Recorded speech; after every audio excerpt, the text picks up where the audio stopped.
الحمد لله رب العالمين والصلاة والسلام على أشرف الأنبياء والمرسلين.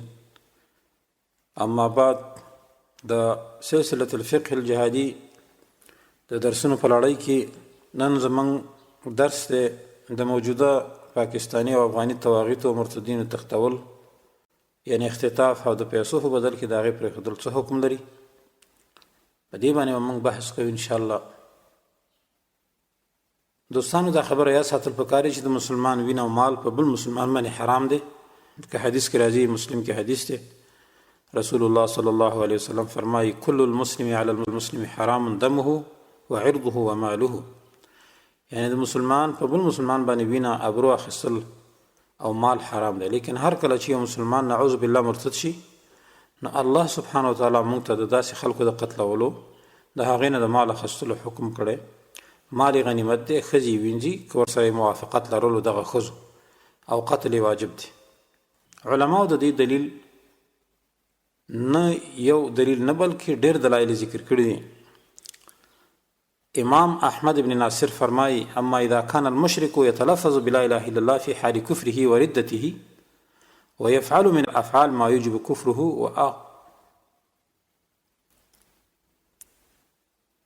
فهذا يقتل ويباح دمه وماله، كما قال الصديق رضي الله عنه لعمر لما ارتدت العرب بعد وفاة رسول الله صلى الله عليه وسلم وكان فيهم طائفة يشهدون لا إله إلا الله وأن محمد رسول الله ويصلون لكنهم منعوا الزكاة، فقال عمر لأبي بكر رضي الله عنه: كيف تقاتل الناس وقد قال رسول الله صلى الله عليه وسلم: أمرت أن أقاتل الناس حتى يقولوا لا إله إلا الله، فإذا قالوها عصموا مني دماءهم وأموالهم إلا بحقها وحسابهم على الله. فقال أبو بكر: فإن الزكاة حق المال، والله لو منعوني عناقا كانوا يودونها إلى رسول الله صلى الله عليه وسلم لقاتلتهم على منعها. قال عمر رضي الله عنه: فما هو إلا أن رأيت الله شرح صدر أبي بكر للقتال فعرفت أنه الحق فقاتلهم أبو بكر وسائر الصحابة رضي الله عنهم مع كونهم يشهدون أن لا إله إلا الله وأن محمد رسول الله ويصلون. یعنی هر کله چې یو مشرک د کفر او ردت په حال کې لا اله الا الله وایي او کفري افعال هم کوي، نو داسې کارونه بیا د کفر او مال اخیستل واجبوي. څه مطلب؟ یو مشرک دی، مرتد دی، لکه اوسني طاغوتي حکومتونو کې مرتدین کلمې هم وایي.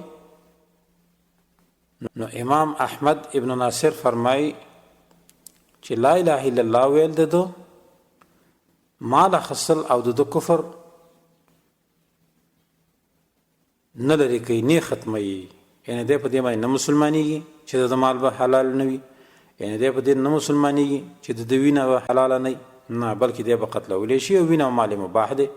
لکه چې ابوبکر صدیق رضی الله عنه عمر فاروق ته وویل کله چې د رسول الله صلی الله علیه وسلم نه بعد بعضې عرب مرتد شو او په دوی کې بعضو کلمه هم ویله، مونځونه هم کول، لیکن زکات یې نه ورکول. نو عمر فاروق رضی الله عنه او ابوبکر صدیق رضی الله عنه ته وویل چې ته څنګه د هغو خلکو سره قتال کوې، حالانکه رسول الله صلی الله علیه وسلم فرمایي چې ما ته امر شوی دی په دې چې د خلکو سره قتال وکړم تر دې چې دوی کلمه ووایي. نو دوی خو کلمه ویلې ده، نو چې کله دوی کلمه ووایي نو د دوی وینې او مالونه به زما نه بچ شي مګر په حق د کلمې سره، او نور حساب یې په الله باندې. نو ابوبکر صدیق رضی الله عنه وویل چې زکات هم حق د مال دی، قسم په الله که دوی زما نه د اوښې یو بچی منې کوو په زکات کې کوم چې رسول الله صلی الله علیه وسلم ته ورکولو، نو په هغې به ورسره جنګ کوم.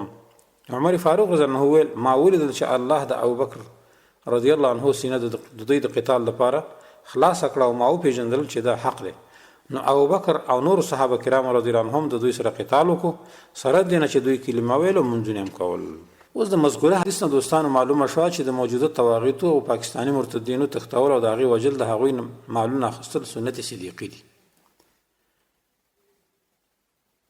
ځکه چې ابوبکر صدیق رضی الله عنه د دغه مرتدینو نه، نو ابوبکر صدیق رضی الله عنه د دوی نه مالونه غنیمت کړو، ښځې له وینځې کړي، او دا د ابوبکر صدیق سنت دی. او رسول الله صلی الله علیه وسلم فرمایي: علیکم بسنتي و سنت الخلفاء الراشدین. موږ ته په دې باندې امر دی چې ابوبکر صدیق یو کار وکړي نو دا به سنت هم وي، که عمر فاروق یو کار وکړي دا به هم سنت وي. نو دا اول دلیل شو.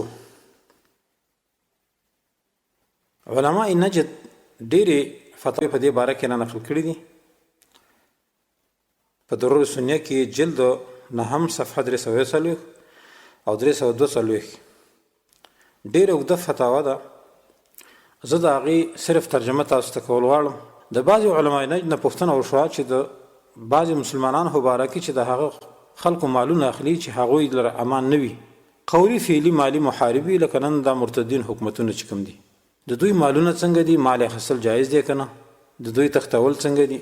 نو هغوی جواب ورکړو کله چې د امام او د کفارو په منځ کې یو لوزنامه د امان نه وي، د صلح نه وي، او یا خو لوزنامه وي خو د مال اخیستل پکې نه داخل نه وي، نو اخیستل د مال ترې نه جایز دی. که داسې حال وي بیا وایي د اقناع متن او شرحه کې لیکي د هغه مسلمان دپاره جایز دي چې د کافرانو نه موږ ته راشي چې ځان ته یو ځای د حملې دپاره تیار او هغه کفار قتل کړي چې پرې قادر شي او مالونه ترې نه واخلي، او په صلح کې دا داخل نه دي. ځکه ابو بصیر رضی الله عنه هر کله چې رسول الله صلی الله علیه وسلم ته واپس کړی شو نو رسول الله صلی الله علیه وسلم ته وویل ای رسول الله صلی الله علیه وسلم الله تعالی خپله ذمه ستا پوره کړه چې تا زه دوی ته واپس کړم او د دوی نه الله زه خلاص کړم. نو رسول الله صلی الله علیه وسلم په ابو بصیر رضی الله عنه انکار ونه کړ او نه یې ملامت کړ، بلکې ورته ویل یعنې د مسعر حرب زوی دی چې جنگ یې تود کړ.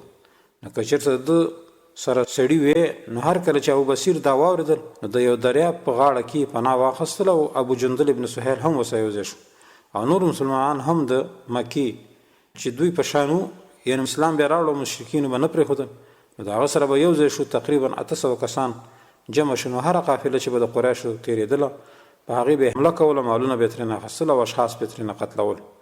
نو قریش رسول الله صلی الله علیه وسلم ته قسم ورولېږلو چې موږ تا ته د الله او د خپل ولۍ په وجه سوال کوو چې کوم شخص مسلمان کېدلو تاسو سره به وي او مې واپس کوي. نو دې حدیث نه معلومه شو دوستانو چې مالونه اخیستل د هغه چا چې هغې دره امن او لوز نه وي د امام سره دا حکم د کافر اصلي دی. هر چې مرتد دی نو د هغه قتل او اخیستل د مال کله چې د هغه عهد او امن نه وي په طریقې اوله سره جایز دی. نو د ابو بصیر رضی الله عنه دا واقع واضح دلیل دی چې داسې مرتدینو لکه پاکستانیانو د دوی قتلول د هغوی نه مال اخیستل د رسول الله صلی الله علیه وسلم سنت تقریر دی. ځکه رسول الله صلی الله علیه وسلم د ابو بصیر په دغه فعل باندې چپ شو او انکار یې پرې ونه کړ. دویم دا چې د اوسني طواغیتو مرتدینو سره هیچا نه خو د امن او نه د صلح لوز کړی او دوی سره چا د صلح لوز کړی چې ته په امن اوسېږې، تا به څوک نه تخلي، تا نه پیسې نه غواړي، ځکه دوی په یو نوع حرب کې ضرور اخته دي.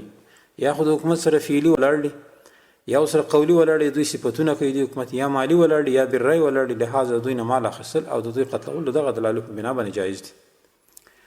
دریم دلیل دوستانو حدیث کې راځي د ابو مالک اشجعي حدیث دی. رسول الله صلی الله علیه وسلم فرمایي من قال لا اله الا الله وكفر بما يعبد من دون الله حرم ماله ودمه وحسابه على الله.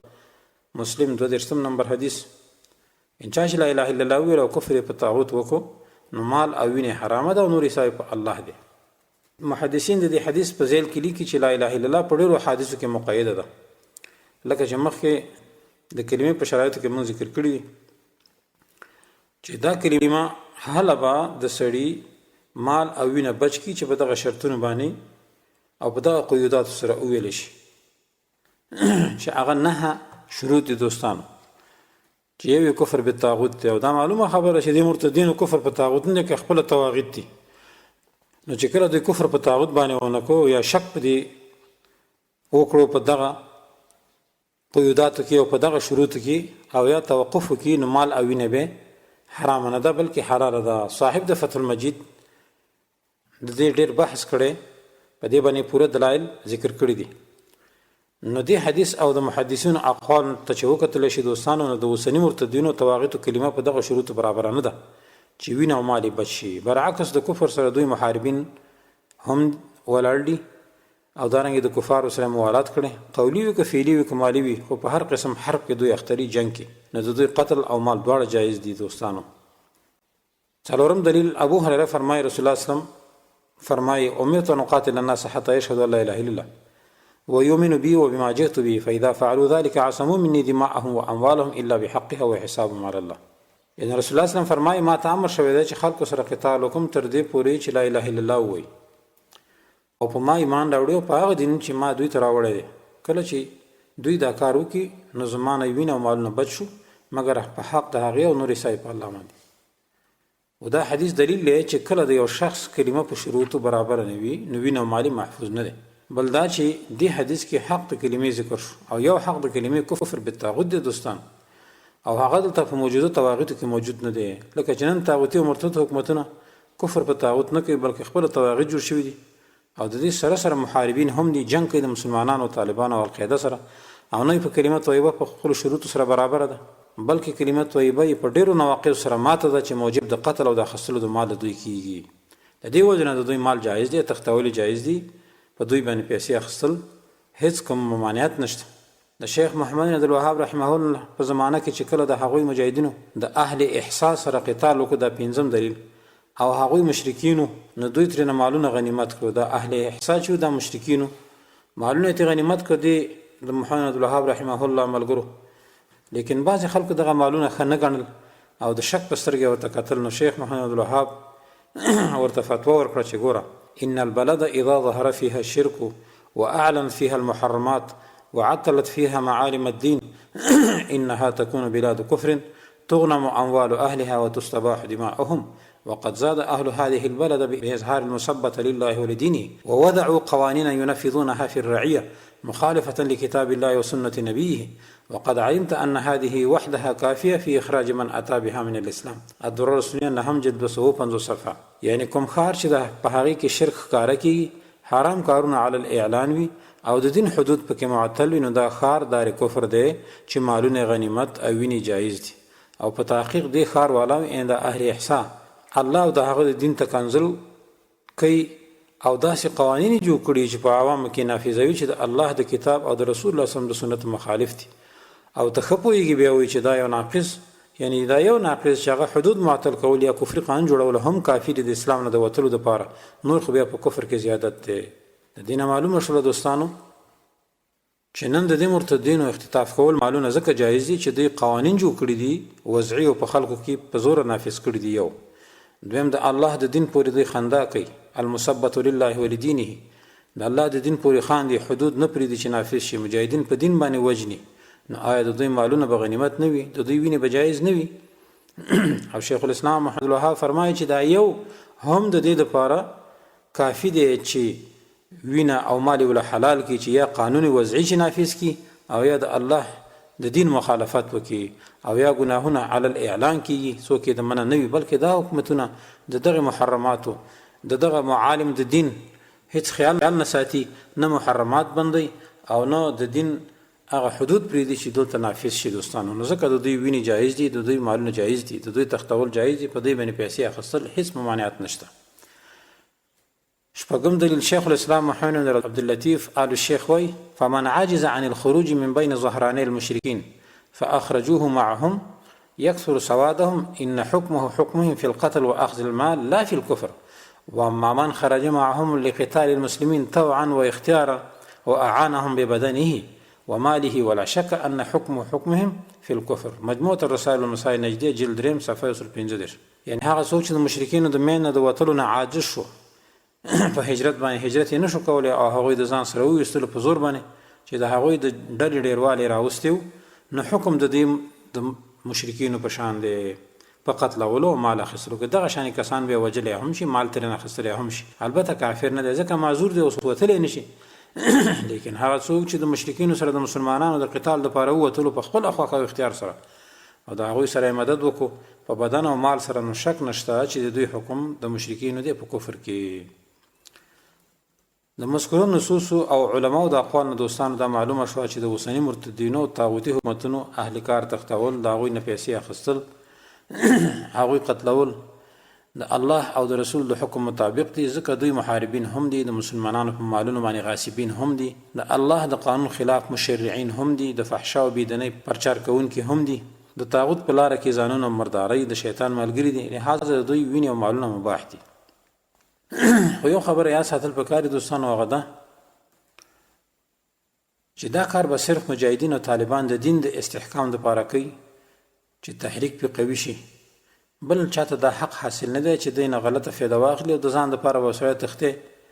لهذا هر څوک چې د اختطاف خلاف وي دوستانو، نو معلومه شو چې دا د پاکستان د ISI په خوله باندې لګی دی چې یاره دا هغه ورته ویلي چې اختطاف به نه کوي، ځکه په اختطاف کې خو دغه مرتدین اکثر ISI مرتدین خلک تښتي یا نور غټ غټ مرتدین هغې نه پیسې اخلي. نو ځکه دوی دا خبره کړې چې ګوره اختطاف حرام دی. ولې حرام دی؟ آیا دا دلایل نه دي؟ ولې د ابوبصیر غلط کار کو دوستانو، او رسول الله صلی الله علیه وسلم دغه طبیعت څه ویلي هم نه دي، بلکې دا یو تقریري سنت دی چې رسول الله د ابوبصیر په دې کار باندې چپ پاتې شو. نو په اختطاف کې دوستانو د رسول الله صلی الله علیه وسلم په دې حدیث باندې عمل هم راځي چې رسول الله صلی الله علیه وسلم فرمایي وجعل رزقي تحت ظل رمحي، یعنی ګرځول شوی د زما رزق د تورې د لاندې. دغه مرتدین نه به دا پیسې اخلو، بهترین غنیمت دی. که اختطاف بند کړی شي نو ټول مجاهدین دې حکومتونو ته به محتاج کېږي. دوستان اوس د ایسای حرامي شبکه بعضې مجاهدینو ته لږې پیسې ورکوي، ورته وایي چې اختطاف به نه کوئ، نو د هغې خولې هغې ته نه وایي چې اوس بابا وښی ډوډۍ راوړي، داسې خو نه شي کېدی. بلکې مجاهدین خود کفایته پکار دي. الحمدلله چې کله ټوپک مجاهد په اوږه کړو، طالب په اوږه کړو، بیا د ایسای پیسو ته ساجت دی. بیا هم د دغه ایسای نه په زور ولې نه اخلو، د دغه مرتدین نه په زور باندې ولې نه اخلو؟ نو د دغه مال په وجه باندې دغه حکومتونه بعضې طالبان غلامان ګرځوي. د دې وجه نه ایسای دا ذهن جوړوي چې جهاد بغیر د ایسای نه نشي کېدلی. نو دا خبره دوستانو غلطه ده. نو مجاهدینو او طالبانو ته پکار ده چې یو ګروپ د اختطاف دپاره ولري، لکه چې د رسول الله صلی الله علیه وسلم په زمانه کې هغه هم داسې ګروپ لرلو چې د هغې مشري ابوبصیر رضی الله عنه کوله، چې داسې مرتدین او محاربین به یې قتلول او مالونه به یې ترې اخیستل. الله دې موږ او تاسې له پې د عمل کولو توفیق راکړي، او الله دې وکړي چې زموږ او ستاسې دا جهاد الله ته قبول شي. هذا وآخر دعوانا ان الحمد لله رب العالمين، وصلى الله تعالى على خير خلقه محمد وآله وصحبه أجمعين.